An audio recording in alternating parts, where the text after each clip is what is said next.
NCERT history जो important topic है, NCERT history, इसमें टोटल कितना, पहला कह रहा है प्राचीन लोग किस नदी के किनारे रहते थे। प्राचीन लोग किस नदी के किनारे रहते थे, तो नर्मदा नदी के किनारे। नर्मदा नदी के किनारे प्राचीन लोग बसे हुए थे, नर्मदा नदी। निम्नलिखित में से सही कथन का चयन करना है। तो प्राचीन काल में लोग नदी के तट पर रहते थे, ये सही है। प्राचीन लोग कहाँ रहते थे, नदी के तट पर रहते थे। ये लोग अपने भोजन के लिए जड़ों फलों और जंगली से उत्पादों को संग्रह करते थे। जड़ों फलों और जंगलों से क्या करते थे, संग्रह करते थे। तो ये क्या है, तो सही कथन ये हुआ। प्राचीन काल में लोग गंगा नदी के तट पर रहते थे, नहीं, नर्मदा नदी के तट पर रहते थे। तो इसका कौन सही हो जाएगा, ऑप्शन 2। निम्नलिखित में से सुलेमान और किर्थर की पहाड़ियाँ स्थित है, तो किस दिशा में स्थित है सुलेमान और किर्थर की पहाड़ियाँ, तो उत्तर पश्चिम दिशा में, उत्तर पश्चिम दिशा में।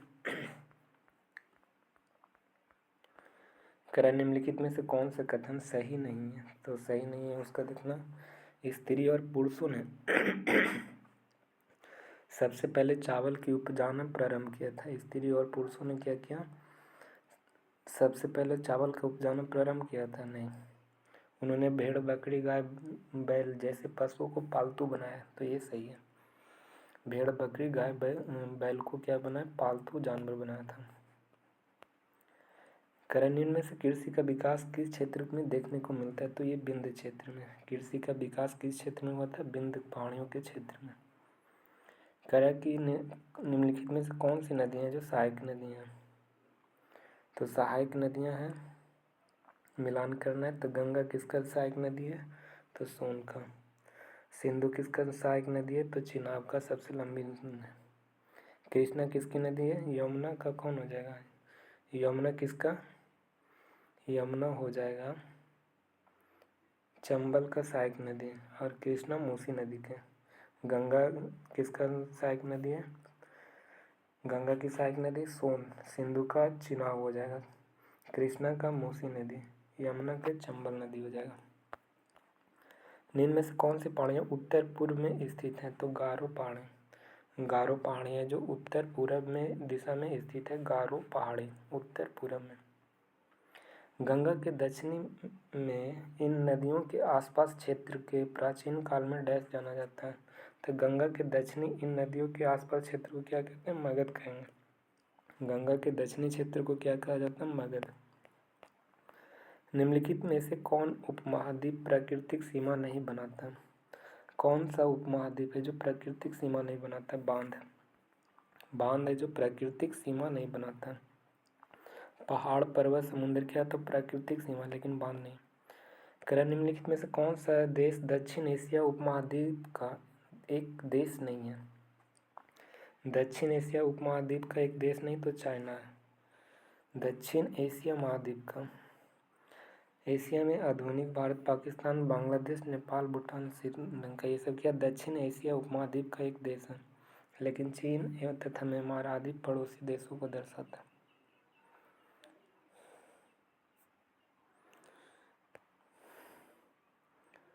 चीन दक्षिण एशिया उपमहाद्वीप में नहीं आता।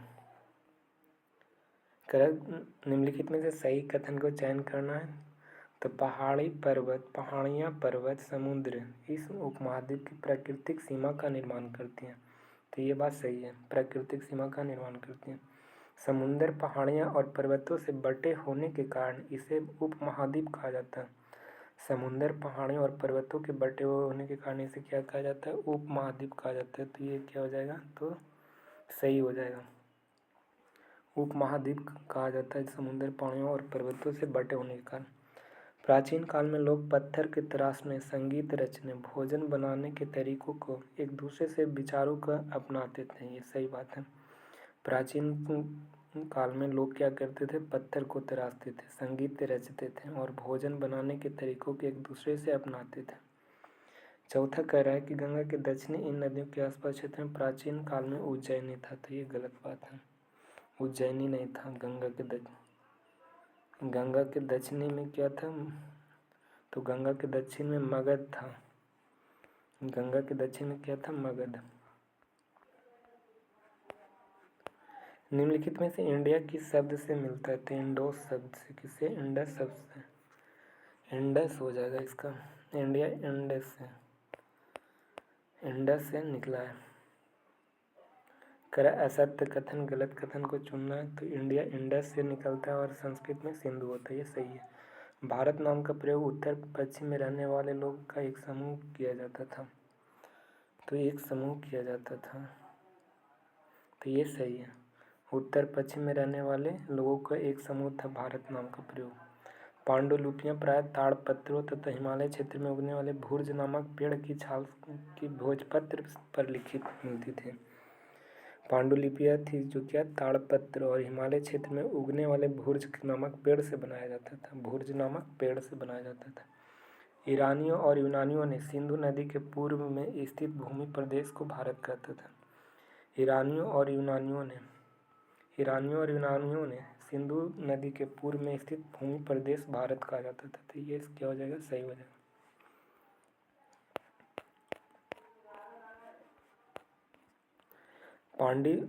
पांडुलिपि है जो निम्न में से किस पेड़ की छाल से बना है? तो भूर्ज पेड़ की छाल से पांडुलिपि बना है। निम्नलिखित में से पांडुलिपियाँ प्राप्त होती तो मंदिरों और विहारों से होती। पांडुलिपियाँ प्राप्त होती है मंदिरों और विहारों से। निम्नलिखित कथनों पर सत्य कथन को पहचान करना है। तो पांडुलिपि में धार्मिक मान्यताओं और व्यवहारों, राजाओं के जीवन, औषधि तथा सही प्रकार के विषयों का जानकारी मिलती है। तो ये सही है। पांडुलिपि से क्या होता है? तो मान्यताओं और व्यवहारों और राजाओं के जीवन के, औषधि तथा सही प्रकार के विषयों की क्या मिलती है? जानकारी मिलती है। पांडुलिपि मंदिरों और विहारों से प्राप्त होता है। पांडुलिपि किससे प्राप्त होता है? तो मंदिर और विहारों से प्राप्त होता है, ये गलत बात है। प्राकृतिक भाषा का प्रयोग उच्च वर्गों के लोग करते थे। तो ये क्या है? तो ये क्या हो जाएगा? पांडुलिपि मंदिरों और विहारों से प्राप्त होते सही थे। प्राकृतिक भाषा का प्रयोग उच्च वर्गों के लोग करते थे, ये गलत बात है। उच्च वर्ग के लोग नहीं करते थे पांडु।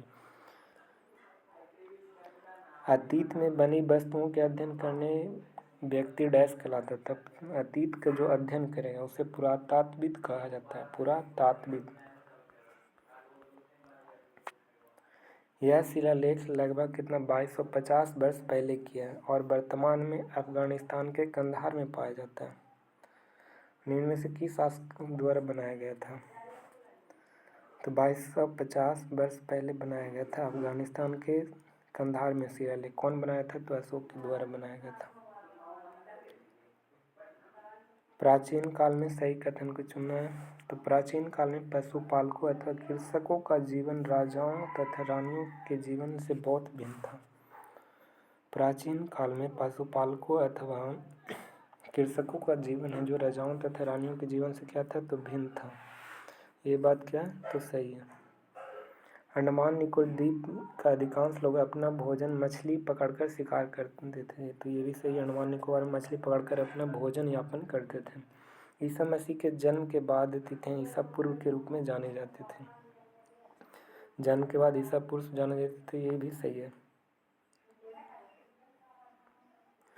ईसा मसीह के जन्म के बाद सभी तिथियां ईसा मसीह के जन्म के पूर्व ईसा पूर्व और जन्म के बाद ईसा ईसवी आ गया। जन्म के बाद ईसवी, ठीक है। तो ये गलत दिया गया। शहरों में रहने वाले लोग खाद्य आपूर्ति के लिए अन्य व्यक्तियों पर निर्भर रहते हैं। तो शहरों में रहने वाले लोग खाद्य आपूर्ति जो अन्य व्यक्तियों पर निर्भर, सही थे। 1, 2, 4 इसका ऑप्शन सी राइट हो जाएगा। निम्न में से ईसाई धर्म के प्रवर्तक कौन थे? तो ईसाई धर्म के प्रवर्तक कौन हो जाएंगे? तो ईसा मसीह हो जाएंगे। ईसाई धर्म के प्रवर्तक ईसा मसीह। निम्न में से वर्ष की गणना किसकी जन्म तिथि से किया जाता है? तो ईसा मसीह। वर्ष की जनगणना किसकी जन्म तिथि से की जाती है? तो ईसा मसीह से।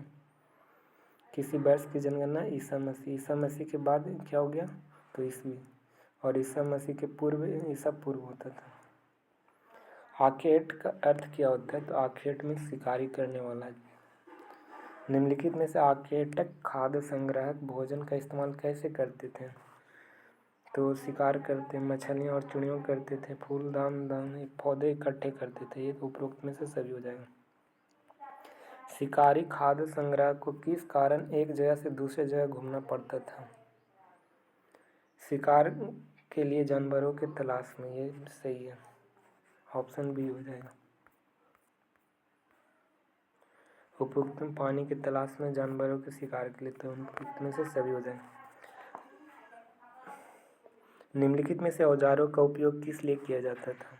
तो फल फूल काटने के लिए, हड्डियों और मांस के काटने के लिए, जानवरों के खाल उतारने के लिए औजारों का प्रयोग किया जाता था। आरंभिक लोग ऐसी जगह क्यों ढूंढते हैं जहां अच्छे पत्थर मिले? तो पत्थर के उपकरण बहुत ही महत्वपूर्ण था, इसलिए आरंभिक लोग ऐसी जगह क्यों ढूंढते हैं जहां अच्छे पत्थर मिले? तो पत्थर के उपकरण बनाने के लिए। भीमबेटका गुफाएं संबंधित है, तो बेटका गुफाएं किससे संबंधित थी? तो रॉक पेंटिंग से संबंधित थी। भीमबेटका कहाँ है? मध्य प्रदेश में। निम्न में कौन सा कथन सही है? तो सही कथन को चुनना है, सही नहीं है। तो जहाँ औजार, बर्तन और इमारत जैसी वस्तुओं के अवशेष मिलते हैं उसे पूरा स्थल कहा जाता है। बात सही है, औजार, बर्तन, इमारत मिलेगा वहाँ क्या कहेंगे? पूरा स्थल। जिस काल में पर्यावरण बदलाव मिलते हैं उसे मध्यपाषाण काल कहते हैं। पर्यावरण बदलाव मिलते हैं उसे मध्यपाषाण काल कहते हैं, तो ये भी सही है। आरंभिक लोगों ने आग जलाना नवपाषाण काल में सीखा था, ये भी सही है। राख का अवशेष कुरनूल गुफा मिलती है, सभी के सभी क्या है इसमें सही है। राख की अवशेष कहाँ? कुरनूल के गुफा में। किस पुरा स्थल में से राख का अवशेष मिलता है? तो कुरनूल से मिलता है। राख का अवशेष कहाँ से? कुरनूल से मिलता है। निम्न में से आरंभिक लोग आग का उपयोग किस लिए करते हैं? तो प्रकाश के लिए, मांस भुनाने के लिए, खतरनाक जानवरों को दूर भगाने के लिए आग का उपयोग करते थे।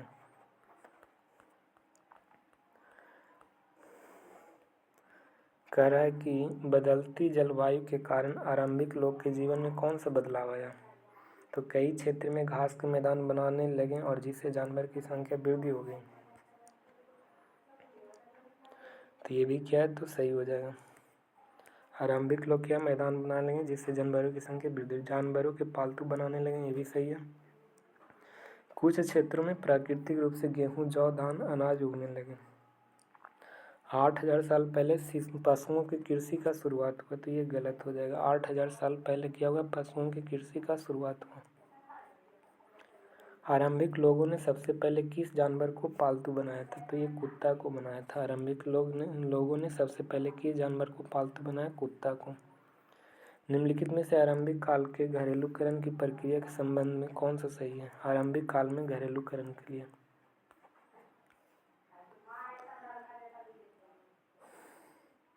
लोग उन्हीं पौधे और जानवरों को चुनते हैं जिनके बीमार होने की संभावना क्या हो जाती है? कम हो जाती है।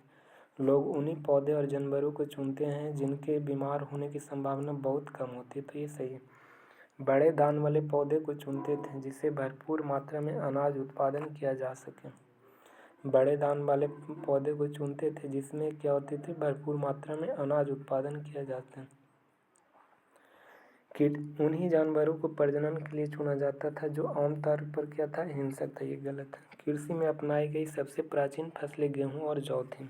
कृषि में अपनाई गई सबसे प्राचीन फसलें क्या था? गेहूँ और जौ था।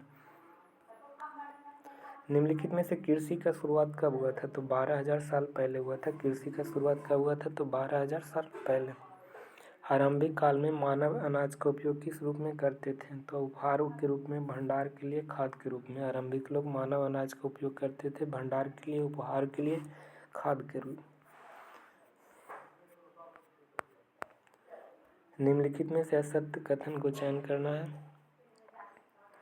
पशुपालन एक भोजन का भंडार का एक तरीका है। तो पशुपालन एक भोजन का भंडारण का एक तरीका है। अनाज को भंडारण के लिए लोगों ने मिट्टी में बड़े बड़े बर्तन या फिर जमी गड्ढा खोदा था, तो ये भी सही है। कृषि और पशुपालन का शुरुआत कहाँ हुआ था? मध्यपाषाण काल में हुआ था। कृषि और पशुपालन की शुरुआत किस काल में? तो मध्यपाषाण काल में, ये सही है। ये क्या? कृषि और पशुपालन, ये नवपाषाण काल में हुआ था, ठीक है ना, मध्यपाषाण काल में नहीं है। कृषि और पशु का पालन उपमहाद्वीप में पाए गए हैं, जो कश्मीर।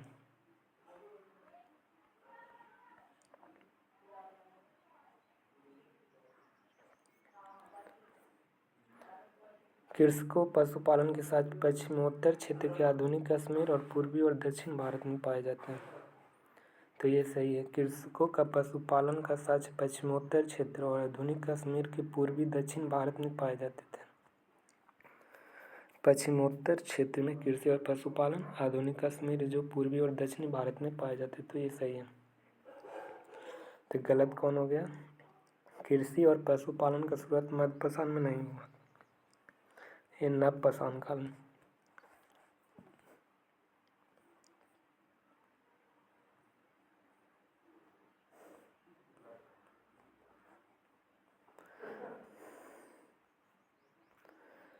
गड्ढे के नीचे घर बनाकर रहने डैश कहलाता है, तो गर्ता आवास कहलाता है। जो गड्ढे के नीचे घर बनाकर रहते हैं उसे गर्ता आवास।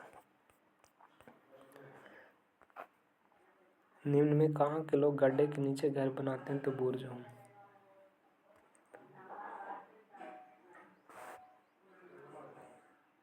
निम्न में कहाँ के लोग गड्ढे के नीचे घर बनाते थे? तो बुर्ज होम। निम्न में कहाँ के लोग गड्ढे के नीचे घर बनाते थे? बुर्ज होम में। वह स्थान है जहाँ के स्त्री पुरुष ने सबसे पहले जौ गेहूँ उगाना और भेड़ बकरी पालना। तो ये गेहूँ जौ उगाना, भेड़ बकरी पालना सिखाया था मेहरगढ़ में। कहाँ पे? मेहरगढ़ में।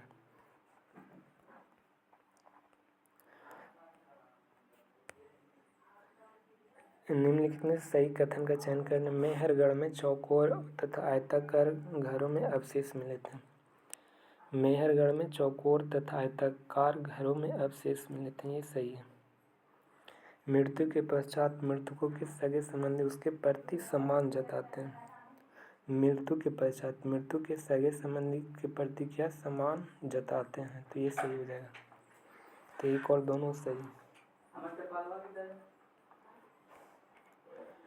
निम्नलिखित में से किस स्थल से एक कब्र की मृतक के साथ बकरी मिला था? तो बकरी, मृतक के साथ बकरी कहाँ मिला था? मेहरगढ़ में। मृतक के साथ दफन बकरी मिला था मेहरगढ़ में। कहाँ पे? मेहरगढ़ में। कृषि का प्राचीनतम साक्ष्य भी कहाँ मिला था? तो मेहरगढ़ में। एक कब्र में मृतक के साथ बकरी मिला मेहरगढ़ में। निम्नलिखित में से सही कथन का चयन करना है। तो लगभग 150 साल पहले रेलवे लाइन बिछाने के क्रम में हड़प्पा पुरा स्थल की खोज हुआ था। कहाँ के? हड़प्पा पुरा स्थल का खोज हुआ था लगभग 150 साल पहले। रेलवे लाइन बिछाने के क्रम में हड़प्पा पुरा स्थल की खोज हुआ था 150 साल पहले। हड़प्पा स्थल पाकिस्तान के पंजाब प्रांत में स्थित है। तो ये सही है, दोनों के दोनों सही हैं। 150 साल पहले रेलवे लाइन बिछाने का क्रम हड़प्पा पुरा स्थल में मिला था। हड़प्पा सभ्यता का निर्माण कब हुआ था? तो 4700 साल पहले निर्माण हुआ था। हड़प्पा सभ्यता का निर्माण 4700 साल पहले हुआ था। 4700 साल पहले हड़प्पा सभ्यता का निर्माण।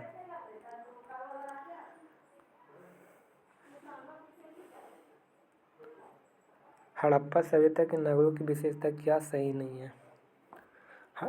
इस सभ्यता में नगर पश्चिमी भाग और पूर्वी भागों में बटी होती है। हड़प्पा सभ्यता थी जो क्या थी? तो पश्चिमी भाग और पूर्वी भाग में बटा हुआ था। सभ्यता में ऊंचाई वाले भाग को नगर दुर्ग कहा गया और निचले वाले भाग को नगर कहा गया। ऊंचाई वाला को क्या कहा गया? नगर दुर्ग, और निचले वाला के नगर कहा गया। हड़प्पा एक नगरीय सभ्यता है, तो ये सही है। सभ्यता में इमारतों के बनाने के लिए कच्ची ईंट का प्रयोग किया गया, ये गलत है। कच्ची ईंट का नहीं, कच्ची और पक्की दोनों ईंट का प्रयोग किया गया था हड़प्पा सभ्यता में। किस स्थल पर एक विशाल स्नानागार का साक्ष्य मिला है? तो विशाल स्नानागार मोहनजोदड़ो से। अग्निकुंड का साक्ष्य कहाँ मिला है? तो लोथल और कालीबंगा से। लोथल और कालीबंगा से अग्निकुंड का साक्ष्य। लोथल और कालीबंगा से अग्निकुंड का साक्ष्य मिला है। मिलान करना है तो मिलाएंगे। हड़प्पा से क्या मिला? तो मोहनजोदड़ो से स्नानागार। लोथल से क्या मिला? बी का एक। लोथल से क्या मिला? हड़प्पा से तो हड़प्पा, मोहनजोदड़ो से स्नानागार मिला, और हड़प्पा से R37 कब्रगाह मिला। R37 कब्रगाह, R37 कब्रगाह कहाँ से मिला? तो हड़प्पा से मिला। कालीबंगा से क्या मिला? तो कालीबंगा से मोहर मिला। लोथल से बंदरगाह, कालीबंगा में मोहरे मिला, कालीबंगा में मोहर। लोथल से बंदरगाह मिला, हड़प्पा से R37 कब्रगाह, और मोहनजोदड़ो में विशाल स्नानागार मिला था। हड़प्पा में R37 कब्रगाह मिला था। लोथल से क्या मिला? मोहर। लोथल से कालीबंगा से मोहर मिला था। लोथल से बंदरगाह। कह सही कथन को चुनना है, सही कथन का चयन करें। हड़प्पा सभ्यता में गहने और बर्तन अधिकतर पंख, शंख, तांबे, कांसे, सोने और चांदी जैसी धातुओं से बनी होती हैं। हड़प्पा सभ्यता में गहने और बर्तन अधिकतर पत्थर, शंख, तांबे, कांसे, सोने, चांदी जैसी धातुओं से बनी होती है। ये सही है। हड़प्पा सभ्यता में गहने, बर्तन और अधिकतर पत्थर, शंख, तांबे, कांसे, सोने और चांदी जैसी धातुओं से बनी होती है। ये सही है। इस सभ्यता के लोग धातुओं के मोहरे बनाते थे जिस पर पंछियों का चित्र हुआ करता था। तो इस सभ्यता के लोग धातुओं के मोहर बनाते थे, पंछियों के चित्र होते थे। ये गलत है, तो केवल एक सही हो जाएगा।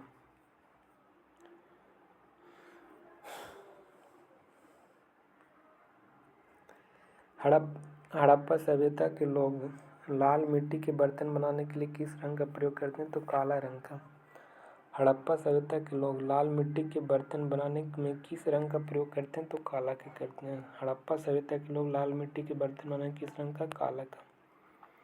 सिंधु घाटी सभ्यता में बहुमूल्य धातुओं के तौलने के लिए किस प्रकार के पत्थर से बने बाट का उपयोग करते हैं? तो चर्ट पत्थर का। सिंधु घाटी सभ्यता में बहुमूल्य धातुओं को तौलने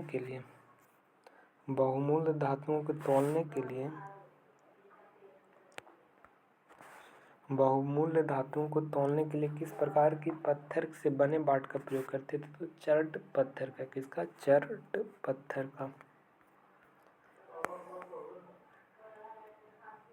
जो किसी खास चीज बनाने के लिए खास प्रशिक्षण लेता है उसे क्या कहेंगे? तो उसे विशेषज्ञ कहते हैं। खास चीज बनाने के लिए खास प्रशिक्षण लेता है उसे विशेषज्ञ कहा जाता है।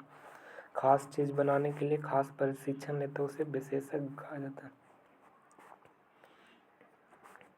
पत्थर, शंख प्राकृतिक रूप में पाए जाते हैं लेकिन फेउन्स को कृत्रिम रूप से तैयार किया जाता है। फेउन्स को कृत्रिम रूप से तैयार करता है। फेउन्स को कृत्रिम रूप से तैयार करता है। तो ये क्या है? तो असत्य कथन का चुनना है। तो ये सही। पत्थर और शंख प्राकृतिक रूप में पाए जाते हैं लेकिन फेउन्स है जो कृत्रिम रूप से तैयार होते हैं। तो ये क्या हो गया? ये सही हो जाएगा। हड़प्पा सभ्यता के लोग तांबा, लोहा, सोना, चांदी और बहुमूल्य पत्थरों को दूर दूर तक निर्यात करते थे। ये गलत बात है। दूर दूर तक निर्यात नहीं करते थे, खरीदते थे। किस निम्न में से कपास की खेती का साक्ष कहाँ मिला था? तो कपास की खेती का साक्ष मिला था तो ये मिला था मेहरगढ़ में। इम्पोर्टेंट है। कपास की खेती का साक्ष्य कहाँ मिला? मेहरगढ़ में। कपास खेती का साक्ष्य कहाँ? मेहरगढ़। कपास खेती का साक्ष्य मेहरगढ़ में। मोहर मिला था कालीबंगा से।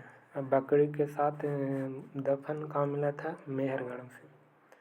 हड़प्पा के लोग तांबे का आयात डैश करते थे? तो राजस्थान में। तांबे का आयात कहाँ करते थे? तो हड़प्पा लोग राजस्थान में।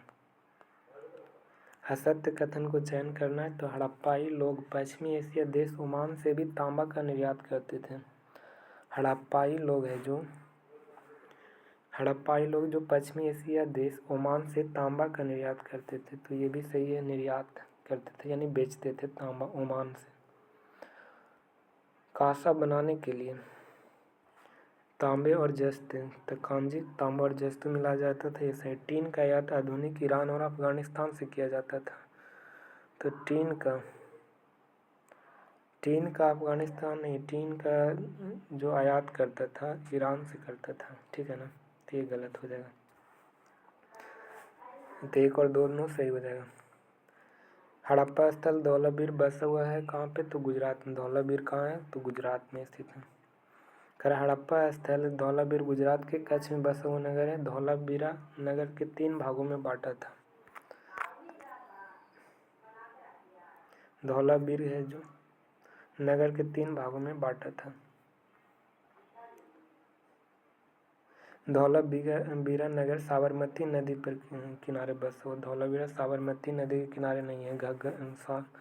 धौलावीरा है जो खादिर नदी के किनारे, कच्छ के इलाके खादिर बेत के किनारे है।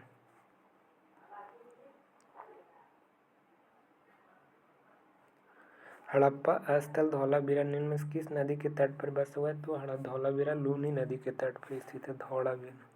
धौलावीरा लूनी नदी। धौलावीरा नगर साबरमती नदी के किनारे, तो ये लूनी नदी के किनारे बसी है।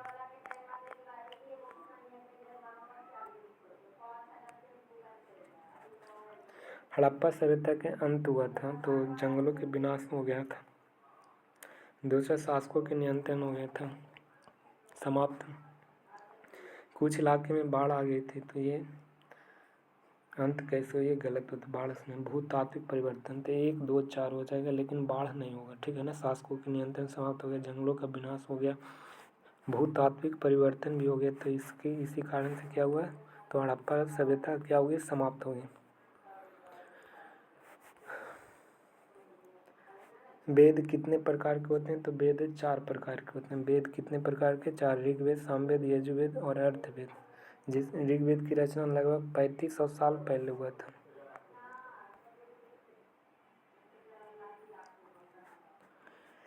निम्नलिखित में से वेदों के संदर्भ में कौन सा कथन सत्य है। वेदों का सबसे पुराना वेद ऋग्वेद होता है। वेदों का पुराना वेद ऋग्वेद होता है, और ऋग्वेद 1000 से ज़्यादा प्रार्थनाएँ होते हैं, तो ऋग्वेद में 1000 से ज़्यादा प्रार्थनाएँ होते हैं। ऋग्वेद की रचना 3500 साल पहले हुआ था। ऋग्वेद ब्राह्मी लिखी गई है, तो ये गलत है। ऋग्वेद की रचना लगभग 3500 साल पहले हुआ। ऋग्वेद 1000 से ज़्यादा प्रार्थनाएँ हुए। वेदों में सबसे पुराना वेद ऋग्वेद होता है। ऋग्वेद की लिपि ब्राह्मी लिपि से लिखा गया, गलत है, तो 1 2 3 हो गया। संस्कृत किस भाषा परिवार का हिस्सा है, तो भारत यूरोपीय का है। संस्कृत किस भाषा परिवार का हिस्सा है, तो भारत और यूरोपीय का है। संस्कृत किस भाषा परिवार का हिस्सा है, तो भारत और यूरोपीय का। भारत और यूरोपीय का। तमिल, तेलुगु, कन्नड़ और मलयालम किस भाषा का परिवार की भाषाएं, तो द्रविड़ का है। तमिल, तेलुगु, कन्नड़, मलयालम किस भाषा के, तो द्रविड़ भाषा का।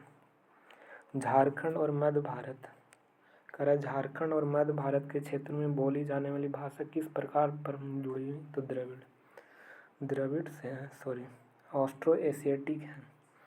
झारखंड और मध्य भारत के क्षेत्रों में बोली जाने वाली भाषा किस परिवार से जुड़ी है, तो ऑस्ट्रो एशियाटिक है।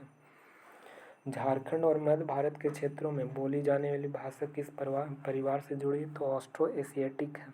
झारखंड और मध्य भारत के क्षेत्रों में बोली जाने वाली भाषा किस परिवार से जुड़ी है, तो ऑस्ट्रो एशियाटिक।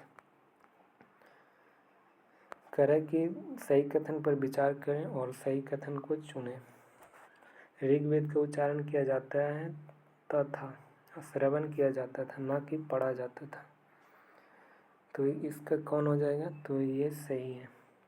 ऋग्वेद का उच्चारण किया जाता था, श्रवण किया जाता था, ना कि पढ़ा जाता था। ऋग्वेद विश्वामित्र नामक ऋषि और देवियों से के रूप में पूजित 2 नदियों गंगा और सिंधु का संवाद मिलता है, ये गलत है। गंगा और सिंधु नहीं, सरस्वती नदी का।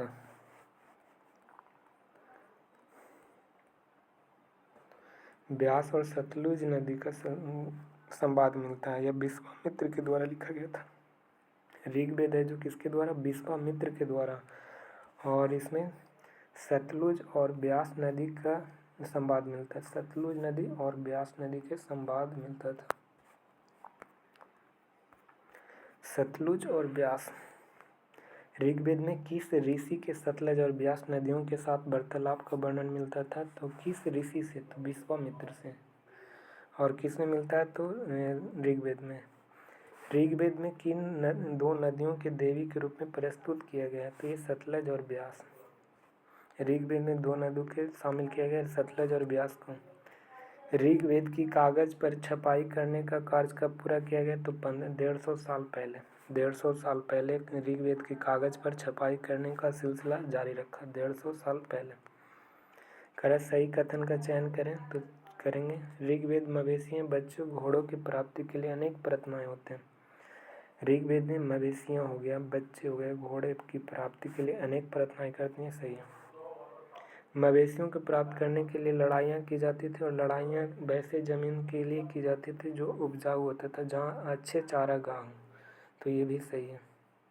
अधिकांश युद्ध में पुरुषों और स्त्रियाँ दोनों भाग लेती थी और उनकी अस्थायी सेना भी थी। ये गलत है, अस्थायी सेना नहीं था।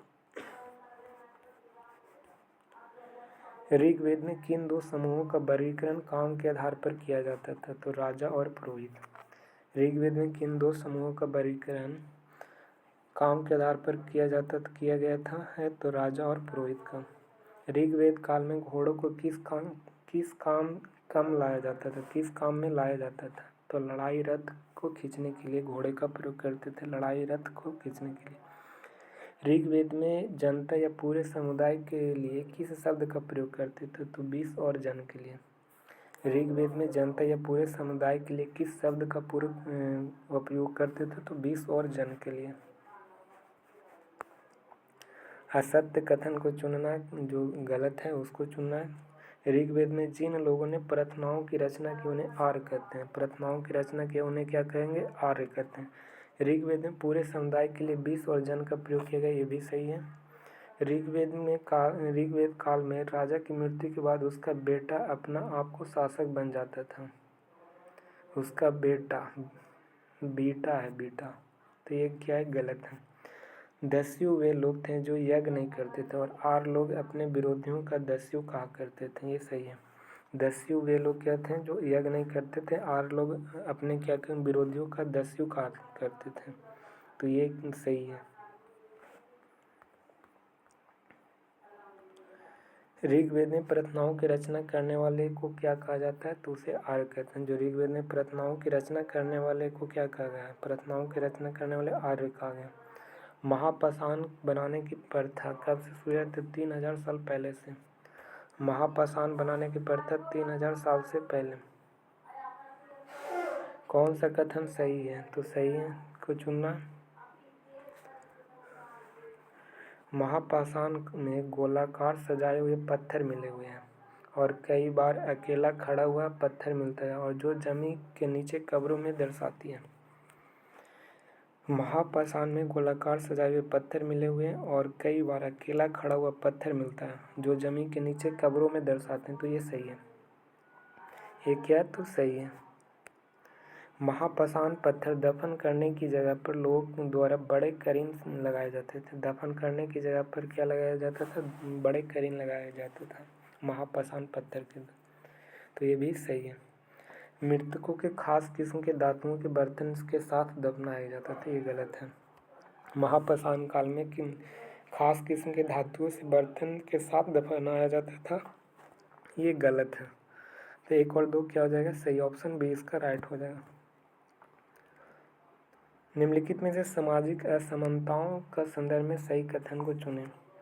महापाषाण में एक व्यक्ति की कब्र में 33 सोने के मनके और शंख पाए गए थे। महापाषाण काल में महापाषाण में एक व्यक्ति के कब्र में 33 सोने के मनके और शंख पाए गए और दूसरे कब्र में मिट्टी के बर्तन ही पाए गए। व्यक्ति के कब्र में 33 सोने के मनके और शंख पाए गए और दूसरे कब्र में मिट्टी के बर्तन ही पाए गए। तो ये इनमें से सही हो जाए। एक ही परिवार के लोगों को एक ही स्थान पर अलग अलग दफनाया जाता है। बाद में मरने वाले लोगों के पोर्ट होल के रास्ते में कब्रों में लाकर दफनाया जाता है। एक ही परिवार के लोग एक ही स्थान पर अलग अलग दफनाया जाता था। एक ही स्थान पर अलग अलग बाद में मरने वाले लोगों को पोर्ट होल के रास्ते कब्रों में लाकर दफनाया जाता था, तो ये क्या हो जाएगा, सही हो जाएगा। एक और दोनों क्या हो जाएंगे, सही। पोर्ट होल के रास्ते लाकर दफनाया जाता था। आज से 3000 वर्ष पहले लोग किस प्रक्रिया के द्वारा राजा बनाते थे, तो यज्ञ करके।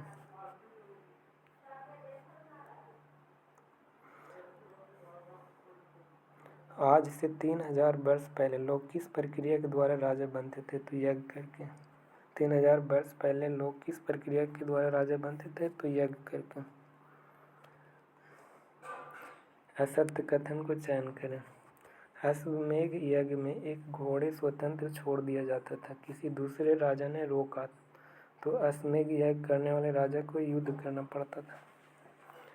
अश्वमेध यज्ञ एक घोड़े के स्वतंत्र छोड़ दिया जाता था और किसी दूसरे राजा ने रोका तो उसे अश्वमेध यज्ञ करने वाले राजा से युद्ध करनी पड़ती थी, तो ये सही है।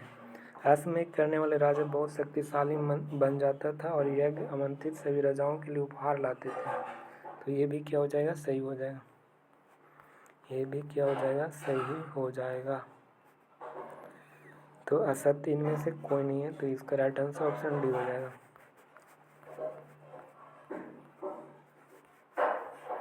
निम्न में से किस युद्ध क्षेत्र में राजा के सहचर कौन होता था, तो इसका सारथी होता था। राजा के सहचर कौन होता है, उसका सारथी।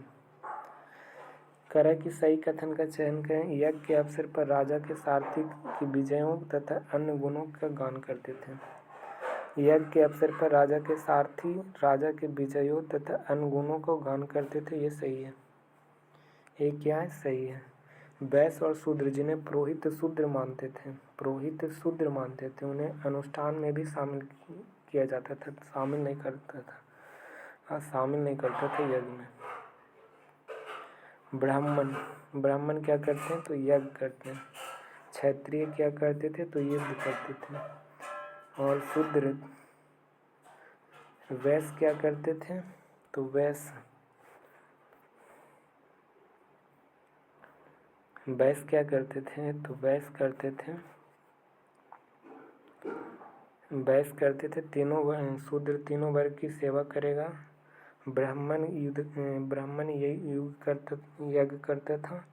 क्षत्रिय क्या करता था, युद्ध करता था। वैश्य क्या करता था, खेती करता था। वैश्य शूद्र तीनों वर्ग की सेवा करता था। वैश्य खेती करता था। क्षत्रिय युद्ध करता था। ब्राह्मण यज्ञ करता था। निम्नलिखित में से जनपद का शाब्दिक अर्थ क्या होता है, तो जन के बसने की जगह। जनपद का अर्थ है जन के बसने की जगह। जनपद के संदर्भ में गलत कथन को चयन करना है, तो चयन करेंगे। यहाँ लोग झोपड़ियों में रहते थे और मवेशियों तथा अन्य जानवरों को भी पालते थे। कहाँ रहते थे, तो यहाँ के लोग झोपड़ियों में रहते थे, मवेशियों तथा अन्य जानवरों के पालते थे, ये सही है। लोग चावल, गेहूँ, धान, गन्ना, तिल, सरसों जैसी फसलें उगाते थे जनपद में, ये भी सही है।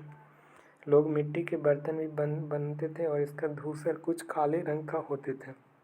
काले रंग का नहीं, लाल रंग का होता था, ये गलत है। तो ऑप्शन 3 इसका गलत है। महाजनपद का उदय कब हुआ, तो 2500 साल। महापाषाण काल तो 3000 साल पहले हुआ था। महापाषाण काल महाजनपद कहेगा तो 2500 साल पहले हुआ था। मानचित्र में 4 कुछ महाजनपद हैं। कौन कौन महाजनपद है, देख लेते हैं। महाजनपदों की एक राजधानी होती थी। इन चारों ओर लकड़ियाँ होती थी। राजधानी की किलेबंदी की गई थी। महाजनपद के संदर्भ में कथन का कौन सा कथन सही है, तो महाजनपद के बारे में सही कथन को चुनना है। इस काल में लकड़ी के हाल की जगह लोहे की हल बनाने लगे, जिससे जमीन को भी आसानी से जोता जाने लगा। इस काल में लकड़ी के हल की जगह लोहे की हल बनाने लगे, जिससे जमीन को भी आसानी से जोते जाने लगे, ये सही है। महाजनपद के राजा लोग द्वारा समय समय पर लाए गए उपहारों पर निर्भर न होकर अब नियमित रूप से टैक्स वसूलने लगे। महाजनपद के राजा लोग द्वारा समय समय पर लाए गए उपहारों पर निर्भर न होकर अब नियमित रूप से टैक्स वसूलने लगे, तो एक और दोनों क्या हो जाएंगे, सही हो जाएंगे। एक और दोनों क्या है, सही हो जाएंगे। समय समय पर लाए गए उपहारों पर निर्भर न होकर अब नियमित रूप से टैक्स वसूला गया महाजनपद काल में। मगध महाजनपद जो शक्तिशाली जनपद होने का कारण क्या था? तो इसमें मगध सोने जैसी नदियाँ बहती थी जो यातायात, जल वितरण, जमीन और उपजाऊ बनाने के लिए महत्वपूर्ण है। मगध में क्या था? तो यातायात, जल वितरण, जमीन उपजाऊ बनाने के लिए बहुत ही महत्वपूर्ण था, इसलिए भी था। इसका कारण फर्स्ट सही है। मगध दो शक्तिशाली राजा बिंबिसार और अजातशत्रु अन्य जनपदों को जीतकर क्षेत्रीय विस्तार किया था। तो मगध को शक्तिशाली बनाने के लिए दो राजा बिंबिसार और अजातशत्रु दोनों ने जनपदों को क्या किया? जीतकर इसमें मिलाया था। मगध आधुनिक राजधानी कहाँ थी? तो राजगीर था। तो मगध की आधुनिक राजधानी कहाँ थी? तो राजगीर नहीं था, ठीक ना। मगध का तो इसका तीसरा क्या हो जाएगा? गलत हो जाएगा, पटना था। आधुनिक राजगीर कई सालों तक मगध की राजधानी बनी रही, बाद में पाटलिपुत्र की राजधानी बनाई गई थी।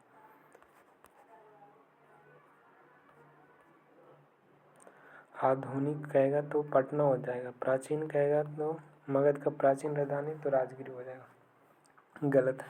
अजातशत्रु के शक्तिशाली राजा था तो कहाँ के? मगध का था अजातशत्रु। सिकंदर कहाँ के राजा था? तो मेसोपोटामिया के सिकंदर राजा था। 2300 साल पहले की बात है। मेसोपोटामिया के राजा कौन था? सिकंदर विश्व विजय करना चाहता था। सिकंदर ने भारत पर कब आक्रमण किया? 2300 साल पहले किया था। सिकंदर ने भारत पर आक्रमण 2300 साल पहले। सिकंदर मिस्र और पश्चिमी एशिया के राज्यों के जीतते हुए भारतीय उपमहाद्वीप के किस नदी के किनारे पहुंचा था? तो ब्यास नदी के किनारे पहुंचा था। सिकंदर है जो मिस्र और पश्चिमी एशिया के राज्यों के जीतते हुए भारत उपमहाद्वीप के किस नदी के किनारे पहुंचा? तो ये ब्यास नदी तक पहुंचा था। निम्न में से बज्जी संघ की राजधानी कहाँ? तो वैशाली।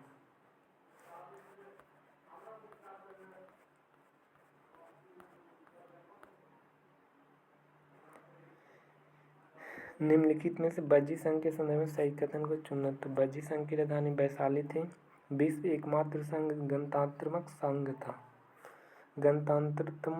था। इस संघ में सभाओं में स्त्री, दास, कामगार भी इन सभाओं में भाग लेते थे। तो ये गलत है। बज्जी संघ का यह निर्णय दीर्घ निकाय से लिया गया था। बज्जी संघ का वर्णन कहाँ से लिया गया? तो दीर्घ निकाय से। तो इसका राइट आंसर ऑप्शन सी हो जाएगा। अजातशत्रु ने बज्जी संघ पर आक्रमण करने से पहले किस मंत्री को बुद्ध के पास सलाह लेने के लिए भेजा था? तो अजातशत्रु ने बज्जी संघ पर आक्रमण करने के लिए किस मंत्री को बुद्ध के पास सलाह भेजा था? तो बस्कार को भेजा था। बज्जी पर जब अटैक करने से पहले बुद्ध से सलाह लेने के लिए कौन भेजा था? अजातशत्रु। और उस टाइम बुद्ध सलाह लेने कौन गया था? बस्कार था। बौद्ध धर्म के संस्थापक कौन थे? तो गौतम है जो बौद्ध धर्म के संस्थापक थे। बुद्ध का संबंध किस गण से था? तो ये कहाँ से? तो शाक्य गण से था बुद्ध का, शाक्य गण से। कौन सा विकल्प असत्य है? तो गलत है। कौन? गौतम बुद्ध क्षत्रिय थे और शाक्य नामक छोटे से गण से संबंधित थे, ये सही है।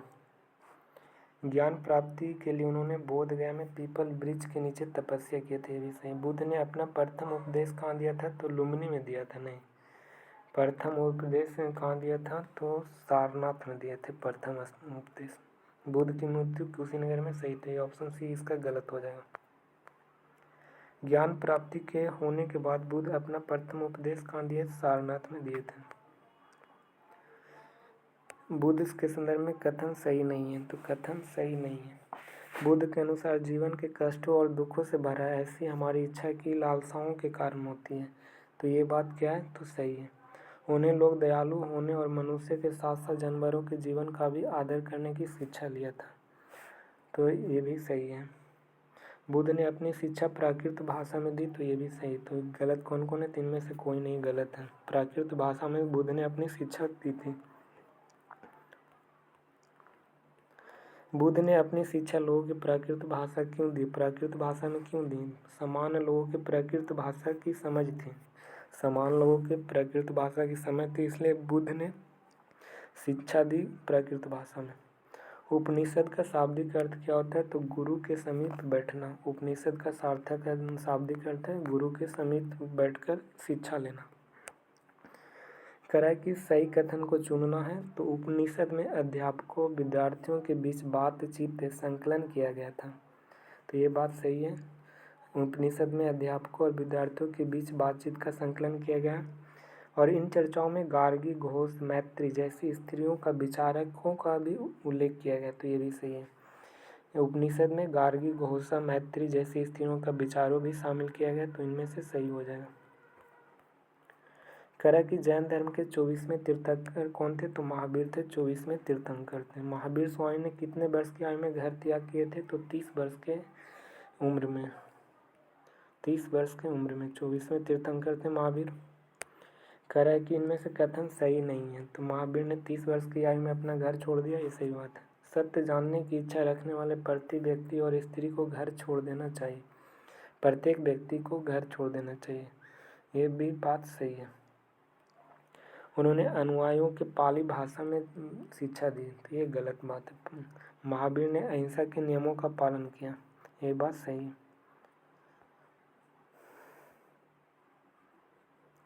सत्य जानने की इच्छा रखने वाले प्रत्येक स्त्री और पुरुष अपना घर छोड़ देना चाहिए, ये बात सही है। अहिंसा के नियमों का पालन किया। महावीर ने अपनी शिक्षा प्राकृत में दी। प्राकृत में कौन दिए थे? महावीर। बुद्ध ने भी शिक्षा कौन से भाषा में दिए? प्राकृत भाषा में दिए थे। दोनों सेम भाषा में दिए थे। संस्कृत भाषा में व्याकरण की रचना करने वाले विद्वान कौन थे? तो संस्कृत भाषा में व्याकरण की रचना किए थे पाणिनि के द्वारा। महावीर स्वामी और गौतम बुद्ध ने अपनी शिक्षा को किस भाषा में दिए? प्राकृत भाषा में। दोनों प्राकृत भाषा में शिक्षा दिए थे। कौन सा कथन सही नहीं है उसको चुनना है, तो चुनेंगे। व्यापारियों ने जैन धर्म का समर्थन किया था। तो ये सच बात है कि जैन धर्म ने व्यापारियों का समर्थन किया था। किसानों के लिए इन नियमों के पालन करना बहुत ही कठिन था, क्योंकि फसल की रक्षा के लिए उन्हें कीड़ों मकोड़ों को मारना पड़ता था। तो ये नियमों को पालन करना क्या था? किसानों के लिए ये कठिन था। बाद में सदियों जैन धर्म उत्तर भारत के कई हिस्सों के साथ गुजरात, तमिलनाडु, कर्नाटक में भी फैल गए थे। तो ये सही है। वर्तमान में उपलब्ध जैन धर्म की शिक्षाएं 1500 वर्ष पूर्व गुजरात के जामनगर नामक स्थान पर लिखी गई थी। वर्तमान रूप में उपलब्ध जैन धर्म की शिक्षाएं कहाँ लिखी गई? गुजरात के जामनगर के। तो ये गलत बात है। गुजरात के बल्लभी नामक स्थान पर लिखी गई थी। कहाँ पे? बल्लभी। 1500 पूर्व बल्लभी नामक स्थान पर लिखी गई थी शिक्षाएं, जैन धर्म की शिक्षाएं के लिए। संघ में रहने वाले बौद्ध भिक्षुओं के लिए बनाए गए नियम किस ग्रंथ से संबंधित थे? तो विनय पिटक से थे। बौद्ध भिक्षुओं के लिए नियम विनय पिटक। अभिधम्म में क्या था? दार्शनिक से संबंधित था। कौन बौद्ध संघ के प्रवेश लेने के लिए कौन सा कथन सही नहीं है? तो गलत को चुनना है। संघ में पुरुष और स्त्रियों के रहने के लिए अलग अलग व्यवस्था की गई थी। तो ये क्या थे? तो सही है। स्त्री एवं पुरुषों के रहने के लिए अलग अलग व्यवस्था किया गया था बौद्ध धर्म में। सभी व्यक्ति संघ में प्रवेश ले सकते थे, ये भी सही है। विवाहित महिलाओं को संघ में प्रवेश लेने के लिए अपने माता पिता के अनुमति लेनी पड़ती थी। तो नहीं, ये गलत बात। अनुमति नहीं लेने पड़ता था। और संघ में शामिल होने के लिए कर्जदारों को अपने देनदारों से अनुमति लेनी पड़ती थी। तो कर्जदारों के देनदारों से अनुमति लेनी पड़ती थी संघ में शामिल होने के लिए, बात सही है।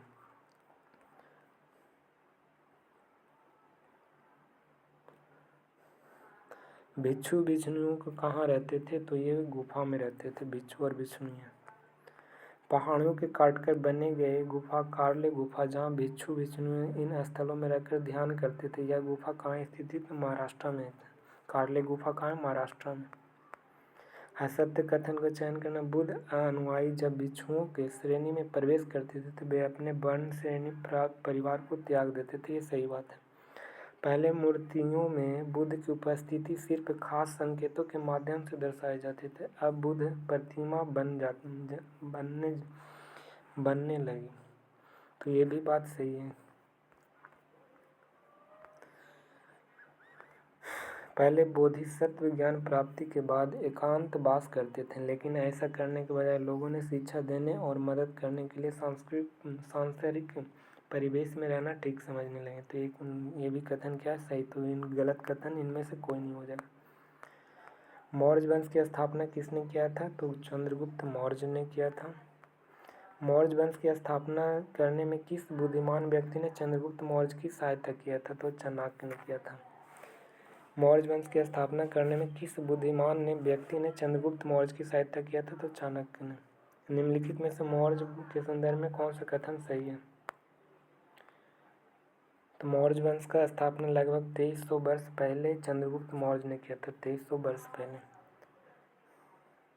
साम्राज्य में बहुत से नगर थे जिसे उज्जैन उत्तर पश्चिम और मध्य एशिया के आने जाने का मार्ग था। साम्राज्य में बहुत से नगर थे जिसमें उज्जैन उत्तर पश्चिम और मध्य एशिया के लिए आने जाने का मार्ग था। ये गलत बात। तक्षशिला उत्तर भारत के दक्षिण भारत में जाने वाली रास्ता थी। ये भी गलत है। इस स्थापना को करने के लिए कौटिल्य ने चंद्रगुप्त मौर्य की सहायता लिया था। तो ये सही है, कौटिल्य का सहायता। जब एक ही परिवार के कई सदस्य एक के बाद एक राजा बनते हैं तो उन्हें क्या कहा जाता है? तो उन्हें वंश कहा जाता था। निम्नलिखित में से कौन सा जानवर हमारे राष्ट्रीय प्रतीक में दिखाया गया? तो शेर को। राष्ट्रीय प्रतीक में दिखाया गया शेर को। राज्य साम्राज्य से कैसे भिन्न? राज्य है जो साम्राज्य से कैसे भिन्न है? राज्य साम्राज्यों से बड़ा होता है। साम्राज्य से राज्यों से बड़ा होता है। राज्यों से बड़ा कौन हो जाता है? साम्राज्य।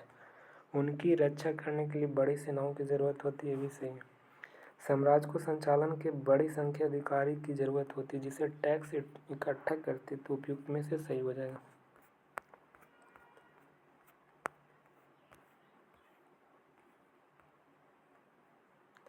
निम्नलिखित में से मौर्य प्रशासन के संदर्भ में कौन सा कथन सत्य है? तो सत्य को चुनना है।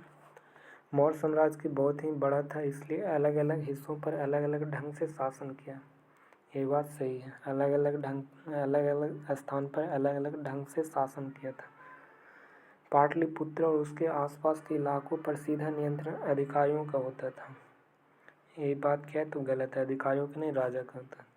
साम्राज्य के भीतर छोटे छोटे प्रांत थे जिस पर तक्षशिला और उज्जैन के प्रांतीय राजधानियों से नियंत्रण होता था। साम्राज्य के भीतर छोटे छोटे प्रांत थे जिस पर तक्षशिला और उज्जैन के जैसे प्रांतियों से नियंत्रण होता था। तो ये सही है। खनिज संपदा वाले क्षेत्र जहाँ सोने और कीमती पत्थरों के लिए प्रसिद्ध था वह कर नजराने के रूप में वसूला जाता था। ये बात सही है। तो इसमें गलत कौन हो गया? तो सत्य को चुनना था। तो ये पहला, तीसरा, ये इसका ऑप्शन डी हो जाएगा सही। Option C. जहाँ टैक्स नियमित ढंग से इकट्ठा किया जाता था वह क्या? नजराना कहलाता था। नजराना ढंग से अनियमित ढंग से वसूला जाता था। नजराना को अनियमित ढंग से। चंद्रगुप्त के दरबार में पश्चिम एशिया यूनानी राजा सेल्यूकस निकेटर का राजदूत कौन आया था? तो मेगास्थनीज था। सेल्यूकस निकेटर का राजदूत था मेगास्थनीज। निम्नलिखित में से प्रथम शासक कौन थे जिसने अभिलेखों के माध्यम से जनता द्वारा अपने संदेशों के पहुंचाने की कोशिश किया? तो अशोक था। निम्नलिखित में से प्रथम शासक कौन थे जिसने अभिलेखों के माध्यम से जनता द्वारा अपने संदेशों के पहुंचाने की कोशिश किया? तो वो कौन था? अशोक था। अशोक का अधिकांश शिलालेख किस भाषा में था? तो प्राकृत भाषा में था। निम्न में से तटवर्ती उड़ीसा का पुराना नाम क्या है? तो कलिंग था। कलिंग था जो उड़ीसा के तटवर्ती पुराना नाम था। अशोक ने राजा बनने के लिए कितने साल बाद कलिंग पर आक्रमण किया था? तो 8 साल बाद। राजा बनने के 8 साल बाद कलिंग पर आक्रमण किया था कौन? अशोक। किस युद्ध जीतने के बाद अशोक ने मन दुख से भर गया था? तो कलिंग युद्ध जीतने के बाद।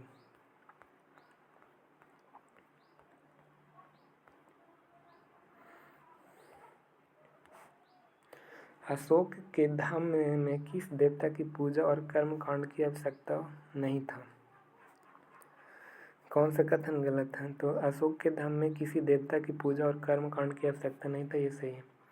समाज के अंदर कई समस्याएं थे और इस समस्याओं के निदान के लिए उन्होंने धम्म महामात्र नामक अधिकारियों की नियुक्ति की, जो जगह जगह पर घूमकर धम्म की शिक्षा दी। तो ये सही है। बलपूर्वक के माध्यम से लोगों के दिल जितना धम्म से ज़्यादा अच्छा था, ये गलत बात है। अशोक ने धम्म के विचारों को प्रसारित करने के लिए सीरिया, मिस्र, ग्रीस में दूत भेजे थे। ये भी सही है। धम्म के प्रचारित करने के लिए सीरिया, मिस्र के ग्रीस में दूत भेजे थे। कौन? अशोक ने भेजा था। तो इसका आंसर कौन हो जाएगा? Option third. निम्नलिखित में से मौर्यकालीन स्तंभ जिसे राष्ट्रपति भवन में रखा गया तो रामपुरवा था। मौर्यकालीन स्तंभ था जिसे राष्ट्रपति भवन में रखा गया रामपुरवा को। मौर्य साम्राज्य का पतन कितने वर्ष पहले हुआ था? तो 2200 साल पहले हुआ था। 2200 साल पहले मौर्य साम्राज्य का पतन हो गया था। 2300 पहले बना था।